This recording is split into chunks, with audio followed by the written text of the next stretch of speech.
नमस्कार मित्रांनो, pharma guidance या आपल्या यूट्यूब चॅनलवरती आपलं सर्वांचं स्वागत आहे. मित्रांनो, आपण सुरुवातीला विनंती आहे की आपण या चॅनलला सबस्क्राईब केलं नसेल तर सबस्क्राईब करा आणि व्हिडिओला लाईक करा. मित्रांनो, आजचं जे काय आपला थंबनेल तुम्ही पाहत असाल, जे काय पॅरलल रिझर्वेशन आहे किंवा मग समांतर आरक्षण आहे, हे कसं भरतीमध्ये अप्लाय केलं जातं किंवा इम्प्लिमेंट केलं जातं किंवा कशा प्रकारे त्याची अंमलबजावणी होते, असा बऱ्याच विद्यार्थ्यांचा या ठिकाणी प्रश्न होता. तर जे काय झेडपी फार्मासिस्ट या भरती संदर्भात आपण जे काय समांतर आरक्षणाची जी काय अंमलबजावणी कशी होते किंवा त्याच्यामार्फत कशा जागा भरल्या जातात किंवा ओव्हरऑल जे काही रिझर्वेशन कसं काम करतं यावर आपण माहिती घेणार आहोत. त्याचबरोबर जे काय हे जे काही आरक्षण आहे किंवा समांतर आरक्षण आहे, सर्वच भरती जे काही सरळ शिव भरती आहेत त्यामध्ये ह्याच प्रकारे काय केलं जातं, त्यांची अंमलबजावणी केली जाते. त्यामुळं जे काय सर्व भरती प्रक्रिया आहेत झेडपी सोडून सर्व भरती प्रक्रियेमध्ये सुद्धा ह्याच प्रक्रिया काय केली जाते, अंमलबजावणी केली जाते. या ठिकाणी आपण जे काय झेडपी बीड चा आपण या ठिकाणी समांतर आरक्षण जे काय आहे फार्मासिस्ट या पदासाठीच आपण या ठिकाणी पाहतोय. तर या ठिकाणी अनुसूचित जातीसाठी आपण जर पाहिलं असेल तर या ठिकाणी त्यांनी महिलासाठी एक जागा दिली, खेळाडूसाठी, माजी सैनिक, प्रकल्पग्रस्त, भूकंपग्रस्त, अंशकालीन आणि समांतर शिवाय म्हणजे काय आहेत, ह्या जनरल जागा आहेत. जनरल आपण त्याला सर्वसाधारण म्हणतो, सर्वसाधारण. तर या ठिकाणी जे काय समांतर आरक्षण आहे त्याचे जे काय नियमानुसार त्यांचे जे काय पर्सेंटेज ठरलेलं आहे, महिलांना 30% आहे. ओके, तर 30% जागा जे काय ओव्हरऑल त्या प्रवर्गाचे असतील त्या महिलांना राखीव ठेवलेल्या असतात. तसंच खेळाडूसाठी, माजी सैनिकासाठी, भूकंपग्रस्त, प्रकल्पग्रस्त अशा अंशकालीनांचे ठराविक जे काय त्यांचे जे काय रिझर्वेशन आहे त्यानुसार त्यांच्या जागा या ठिकाणी ठेवल्या जातात. तर जे काय त्यानंतर आपण ह्या चार्टमध्ये पाहूयात, जे काय हा DMERचा जे काय औषध निर्माण अधिकारी पदाचा जे काय समांतर आरक्षणाचं जे काय जागाचं डिस्ट्रीब्युशन आहे त्यानुसार आपण थोडं या ठिकाणी समजून घेण्याचा प्रयत्न करूयात. तर या ठिकाणी अनुसूचित जातीसाठी 13% आरक्षण आहे. त्यामध्ये सुद्धा त्यांनी महिलांसाठी 30%, खेळाडूसाठी 5%, माजी सैनिकासाठी 15%, प्रकल्पग्रस्तसाठी 5%, भूकंपग्रस्तसाठी 2%, पदवीधर अंशकालीनसाठी 10%, म्हणजे असे ओव्हरऑल त्यांनी काय. त्याचबरोबर अनाथासाठी 1%, दिव्यांगासाठी सुद्धा याच्यामध्ये टोटल भरतीपैकी 4%. या ठिकाणी त्यांनी पर्सेंटेज सुद्धा दिलेले आहेत. तर हे आपल्याला समजून घेण्यासाठी हे काय पर्सेंटेज वगैरे आपण लक्षात घेऊ नये. तर या ठिकाणी निवड कशी केली जाते. आता समजा आपण जनरल जर रिझर्वेशनचा जर विचार केला तर समजा EWS असेल, OBC असेल, ST असेल, ह्या कोणत्याही कॅटेगरीचा जर विद्यार्थी असेल आणि त्याने त्यांच्या कॅटेगरीच्या सर्वसाधारण, बघा इथे सर्वसाधारण आहे, सर्वसाधारण समजा SCच्या सर्वसाधारणमधून त्यानं फॉर्म भरला. आता SCच्या सर्वसाधारणमधून फॉर्म भरला तर तो मग मेल असू शकतो किंवा फिमेल असू शकते, कुणी भरू शकतो. सर्वसाधारणमध्ये महिला पुरुष दोन्ही फॉर्म भरू शकतात. मग सर्वसाधारण फॉर्म भरला परंतु तो मेरिटमध्ये टॉपवर आला, टॉपचे मार्क आहेत, त्याला नंबर 1चे मार्क आहेत, तर त्याचं सिलेक्शन काय होईल, ओपनच्या जनरलमधून होईल, सर्वसाधारण होईल. जे काय सर्वसाधारण आहे अराखीव त्यामधून त्याचं काय सिलेक्शन होईल, ओपनच्या सर्वसाधारणमधून सिलेक्शन. कारण की त्याचे मार्क काय आहेत, ओपनच्या सगळ्याच मेरिट लिस्टमध्ये टॉपचेच, म्हणजे तो ओपनच्या सर्वसाधारणमधून त्याचं सिलेक्शन होईल. दुसरी आणखी गोष्ट काय, समजा OBCची महिला आहे आणि तिनं महिला रिझर्वेशन, वुमन रिझर्वेशनला यस केलेलं आहे आणि ती काय झालेली आहे, टॉप आलेली आहे मेरिट लिस्टमध्ये, टॉप महिलामध्ये किंवा सर्वच याच्यामध्ये टॉपवर आलेली आहे, म्हणजे तिचा मेरिट लिस्ट क्रमांक 1 आहे. तिचं सिलेक्शन कुठं होईल, OBC वुमन रिझर्वेशन, त्या महिलेचं सिलेक्शन होईल ओपन वुमन रिझर्वेशन मधून सिलेक्शन. तिचं काय होईल, फर्स्ट सिलेक्शन होईल, फर्स्ट ओपन वुमन रिझर्वेशन मधून फर्स्ट सिलेक्शन होईल. कारण की त्या महिलेचे मार्क काय टॉपचे असल्यामुळं आणि तिने समांतर आरक्षण म्हणजे वुमन रिझर्वेशनला क्लिक केल्यामुळं ते काय होईल, तिचं ओपनच्या वुमेन रिझर्वेशन मधून सिलेक्शन होईल. परंतु ती महिला टॉप आली नाही, परंतु तिच्या OBC मधून पहिल्या तिचा नंबर आहे महिलामधून, तर तिचं काय होईल, OBCच्या वुमन रिझर्वेशन मधून सिलेक्शन होईल.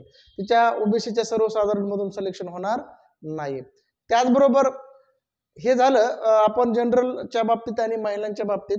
त्यानंतर आपण जे काय पॅरलल रिझर्वेशन आहे, पॅरलल रिझर्वेशन त्याला आपण समांतर आरक्षण आहे असे म्हणूयात.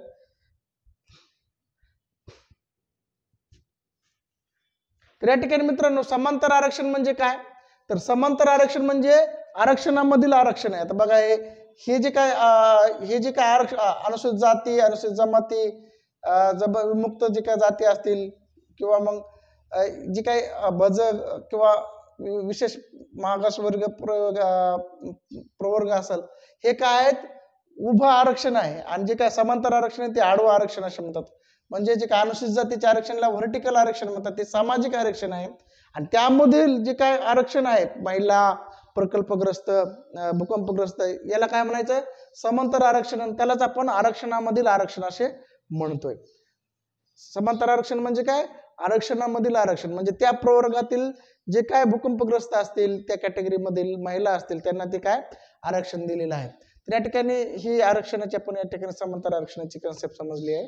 या ठिकाणी पाहू शकतो समांतर आरक्षण मध्ये काय, समजा EWS, OBC, SC, ST या प्रवर्गातील जे उमेदवार आहेत समांतर आरक्षणचे, त्याचं काय कसं सिलेक्शन होईल ते या ठिकाणी पाहूया. समजा ओबीसीचा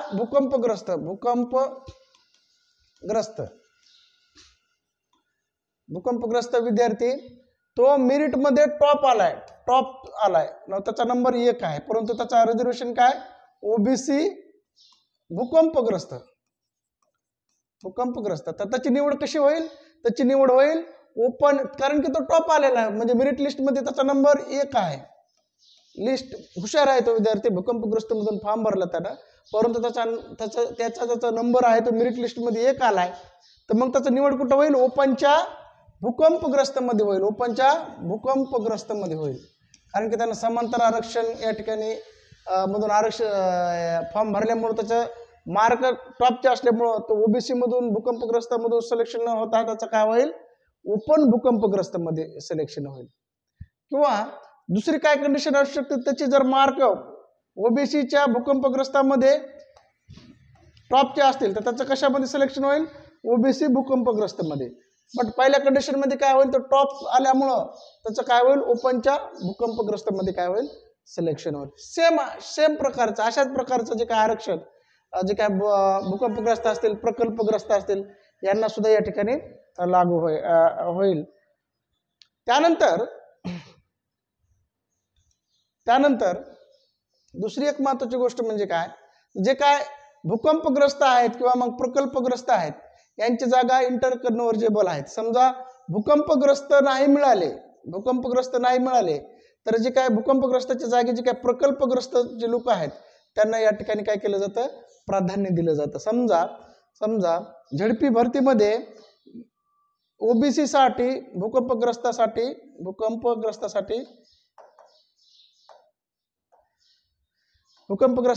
3 जागा आहेत आणि फक्त एकच कॅन्डिडेट या ठिकाणी उपस्थित होता. मग राहिलेल्या जे काय उरलेल्या 2 जागा आहेत त्या प्रकल्पग्रस्तामधून काय केल्या जातील, भरल्या जातील. म्हणजे आता समजा प्रकल्पग्रस्ताला 3 होत्या आणि भूकंपग्रस्ताला 3, म्हणजे या ठिकाणी प्रकल्पग्रस्त इथं 2 भरले गेले भूकंपग्रस्तामधून, आणखी इकडे 3 भरले जातील. ओके, म्हणजे त्यांना जागा मिळतीलच, परंतु जे काय भूकंपग्रस्त न मिळाल्यामुळे त्यांना सुद्धा त्या ठिकाणी प्रकल्पग्रस्तांना चान्स मिळतो. ते कशामुळं, त्यांच्या मेरिट लिस्टनुसार, मेरिट नंबरनुसार. ज्यांना मेरिट लिस्ट मध्ये ते वेटिंगवर आहेत किंवा त्यांचा नंबर लागू शकतो तर ते काय जातात इथं भूकंपग्रस्ताला त्यांना जागा मिळू शकतात. आणखी दुसरी गोष्ट म्हणजे अंशकालीन जे उमेदवार आहेत. आता अंशकालीन म्हणजे काय, बऱ्याच लोकांना किंवा विद्यार्थ्यांना अंशकालीन म्हणजे काय हे माहीत नाही. तर अंशकालीन म्हणजे काय, तर जे काय शासनाचे जे काय विविध कार्यालय आहेत, जसं तहसील असेल, कलेक्टर ऑफिस असेल किंवा इतर जे काही महत्त्वाचे कार्यालय, त्यामध्ये 3 वर्षापेक्षा जास्त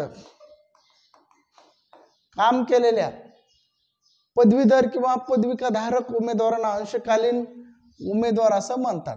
आता हे जवळपास 2002 पर्यंतच यांची नोंदणी होती किंवा 2005 पर्यंतच यांची एक्झॅक्ट GR मध्ये दिलेलं आहे, मला एक्झॅक्ट सांगता येत नाही, परंतु 2005 पर्यंतच जे काय अंशकालीन उमेदवारांची नोंद झालेली, नंतरचे उमेदवार या ठिकाणी मिळणार नाहीत.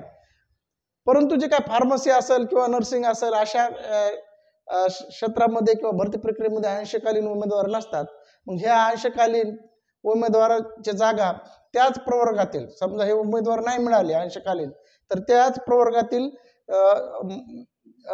मेरिट लिस्टनुसार जे उमेदवार पात्र असतील, आपण त्याला काय म्हणू, गुणवत्ता यादीनुसार जे उमेदवार पात्र असतील त्याच्यामध्ये त्यांना ते दिले जातात. म्हणजे ते काय केले जातात, कन्वर्ट केले जातात कुठं, त्या प्रवर्गाच्या जनरलमध्ये, सर्वसाधारणमध्ये. समजा अंशकालीनचे उमेदवार नाही मिळाले, रिकामे राहिले ह्या जागा, त्या कुठं केल्या जातील, त्याच प्रवर्गाच्या जनरलमध्ये ह्या ठिकाणी त्या कन्वर्ट केल्या जातात. परत एकदा या ठिकाणी मी समजून सांगतोय की समजा अंशकालीनचे हे उमेदवार मिळाले नाही, समजा SC अंशकालीनचे उमेदवार मिळाले नाही, ह्या जागा कुठं होतील, SC सर्वसाधारण मध्ये काय होतील, कन्वर्ट होतील, SC सर्वसाधारण. मग सर्वसाधारण मधील जे काय मेरिट लिस्ट नंबरनुसार जे उमेदवार आहेत त्यांना त्या जागा मिळतील. आणि SCचे जरी हे विद्यार्थी नाही मिळाले या ठिकाणी मेरिट लिस्टनुसार पात्रच नाहीत, ह्या जागा कुठं जातील, ओपनच्या सर्वसाधारण मध्ये जातील किंवा मग अंशकालीनला जातील, अंशकालीनला. आणि ते जर नसतील तिथं तर ते कुठं जातील, ओपनच्या सर्वसाधारण मध्ये. त्याचबरोबर जे काय माजी सैनिक आहेत, माजी सैनिक चे जर जागा रिकाम्या राहिला समांतर आरक्षणाच्या, ते काय, त्या जागा भरण्यासाठी शासनाला जे काय सैनिक कल्याण विभाग आहेत त्यांची या ठिकाणी परमिशन घ्यावं लागते की बाबा तुमच्या जागा, माजी सैनिकाची जागा रिकाम्या राहिलेल्या आहेत, त्या आम्हाला जागा त्यांच्या जागी भरती करण्यासाठी आम्हाला परवानगी घ्या. त्याच जागा मग त्या प्रवर्गाच्या जे काय SC असेल किंवा ST असेल, OBC असेल, त्याच्या सर्वसाधारणमध्ये कन्वर्ट केल्या जातात. त्या ठिकाणी त्यांचे जे उमेदवार आहेत त्यांच्या मेरिट लिस्टनुसार त्यांची नियुक्ती केली जाते. त्या अशाच प्रकारचे जे काय सर्वच जे काय समांतर आरक्षणाचं काय केलं जातं, कन्वर्जन केलं जातं जेव्हा ते जागा रिकाम्या राहतात. परंतु जेव्हा जे काय माजी सैनिक आहेत त्यांचे जे काय जागा आहेत त्या रिकाम्या राहिल्यास सैनिक कल्याण विभागाची आपल्या त्या विभागाला ZP असेल किंवा कोणताही विभाग असेल भरती करणारा त्याला त्यांची परवानगी घ्यावी लागते. तर अशा प्रकारे हे समांतर आरक्षण आहे किंवा यांच्या जागा भरल्या जातात. परत एकदा सांगतोय की समांतर आरक्षण मधील समजा प्रकल्पग्रस्त, भूकंपग्रस्त, नंतर खेळाडू, नंतर माजी सैनिक, इथं महिला, त्याचबरोबर जे काय माजी सैनिक झालं, खेळाडू वगैरे, अशा प्रकारच्या जर जागा ह्या रिकाम्या राहिल्या तर त्या जागा त्याच प्रवर्गातील सर्वसाधारण मध्ये काय केल्या जातात, कन्वर्ट केल्या जातात. तर या ठिकाणी परत ह्या प्रवर्गातील जर उमेदवार नाही मिळाले, पात्र नसतील, तर त्या जागा ओपन मधील त्या समांतर आरक्षणामध्ये कन्वर्ट केल्या जातात. तर अशा प्रकारची ही प्रक्रिया आहे. बऱ्याच लोकांना समांतर आरक्षण म्हणजे काय हे समजलं नाही किंवा मग भरती प्रक्रिया कशी केली जाते ह्या गोष्टी समजल्या नाहीत. तर समांतर आरक्षण आणि जे काय रिझर्वेशन आहे यामधून बऱ्याच विद्यार्थ्यांना या ठिकाणी वेटिंगवाल्यांना संधी मिळण्याची शक्यता असते. कारण की कधी कधी समांतर आरक्षणचे जे काही कॅन्डिडेट आहेत ते उपलब्ध नसतात किंवा त्यांचे डॉक्युमेंट काय होऊ शकतात, व्हॅलिड नसतात. आणि मग डॉक्युमेंट व्हॅलिड नसेल तर ते बाद होतात आणि त्या जागे मग ती जागा रिकामी राहते. ती जागा रिकामी राहिल्याच्या नंतर ती काय होते, जागा त्यांच्या सर्वसाधारण प्रवर्गामध्ये काय होते, कन्वर्ट होते. दुसरी एक गोष्ट म्हणजे आणखी एक काय, तर जे काय समांतर आरक्षणामधील जे काही विद्यार्थी आहेत, समजा तो सर्वसाधारण समांतर आरक्षण आहे, समांतर आरक्षण मधला एक विद्यार्थी आहे, तो समजा OBC मधला एक विद्यार्थी आहे भूकंपग्रस्त, त्याच्याकडं तो लिस्ट मध्ये टॉपला आलाय, जे काय मेरिट लिस्ट आहे त्यामध्ये टॉपला आलाय, परंतु डॉक्युमेंट व्हेरिफिकेशनच्या वेळेस त्याच्याकडे भूकंपग्रस्ताचे डॉक्युमेंट काय आहेत, व्हॅलिड नाहीत. मग त्याचा समांतर आरक्षण जाईल, मग तो काय होईल, जनरल OBC मध्ये काय होईल, त्याचं कन्वर्जन होईल जनरल OBC मध्ये. आणि मग त्याचे मार्क जर जनरल OBCच्या बरोबर असतील तर त्याचं काय होईल, जनरल ओबीसी मधून सिलेक्शन होईल. म्हणजे या ठिकाणी डॉक्युमेंट जरी मिळाले नाही किंवा मग व्हॅलिड नसले तरी तर तुमच्या मार्कानुसार तुमच्या प्रवर्गामध्ये किंवा मग तुम्ही तुमचं निवड होईल किंवा मग तुमची काय होईल, तुम्ही बाद होताल. परत एकदा ती एक उतरंड आहे, आपण ते सांगू शकतो.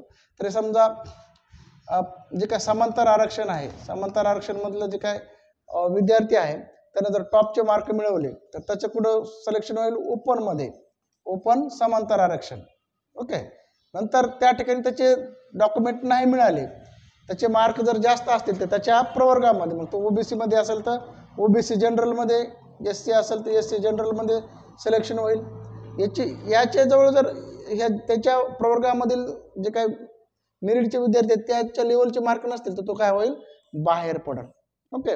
अशा प्रकारे हे समांतर आरक्षण आहे. किंवा मग आपण आरक्षणाची जी नुसार जी काय भरती प्रक्रिया होते त्या संबंधी आपण माहिती आपण या ठिकाणी समजून घेतलेली आहे. त्या समांतर आरक्षणावर सुद्धा तुम्ही या ठिकाणी थोडं लक्ष देणं गरजेचं आहे. ज्या ठिकाणी अंशकालीनच्या किंवा मग माजी सैनिकाच्या जागा आहेत त्या जागा या ठिकाणी शक्यतो विद्यार्थी मिळत नाहीत, त्या जागा या ठिकाणी कन्वर्ट केल्या जातात. किंवा मग काही विद्यार्थ्यांचे जे काही समांतर आरक्षणाचे डॉक्युमेंट व्हॅलिड नसतात, त्या जागा रिकाम्या राहतात. त्या जागी मग जे काय त्याच प्रवर्गातील जे काही सर्वसाधारण विद्यार्थ्यांना जे काही वेटिंगवर आहेत किंवा मेरिटनुसार त्यांना या ठिकाणी संधी दिली जाते. तसंच अशीच माहिती मिळवण्यासाठी किंवा या चॅनलला सबस्क्राईब करा, लाईक करा, शेअर करा. या ठिकाणी आपण थांबूयात. जय हिंद, जय महाराष्ट्र.